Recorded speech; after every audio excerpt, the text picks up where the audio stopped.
ready. GMA Weather, serbisyong totoo ng GMA News. Mga kapuso, maging I am ready sa maalinsangan na muling weekend dito sa Metro Manila. Pero ngayong araw na ito, may posibilidad ng mga mahinang pagulan pero hindi malawakan yan mga kapuso. At ang ating init factor, 39 degrees Celsius.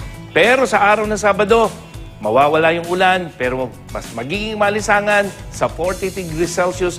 Gayun din sa araw ng Linggo, palaspas yan mga kapuso, mababa ang tsansa ng ulan pero maalinsangan lalong-lalo na sa hapon. At sa mga dadayo naman dyan sa may San Pedro Putug, sa may San Fernando, Pampanga, kung saan tradisyon na po yung pagpapako sa krus.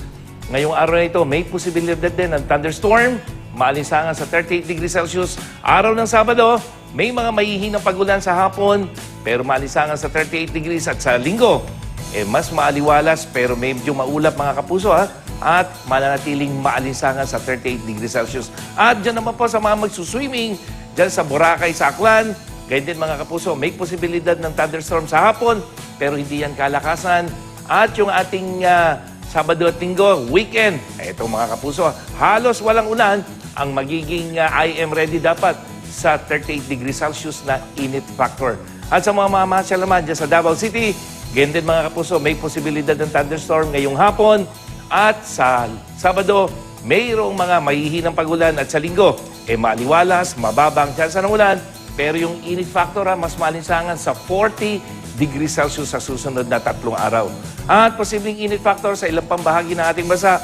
Pinakamalinsangan dyan sa May Cotabato sa 41 to 42 degrees Celsius lalo na sa weekend. Dagupan, 40 to 41 degrees Celsius, ganoon din sa May Cabanatuan. Sa Catbalogan, 39 to 40 degrees Celsius na init factor. At sa May Tugigaraw, 39 to 38. Medyo mas mababa dahil sa mga pagulan. Sa May Zamboanga, 38 to 39 degrees Celsius din ang inaasahang init factor. At yan ang latest mula sa GMA Weather. Ako po si Nathaniel Cruz, magplano para sigurado. I am ready. Serbisyong totoo ng GMA News.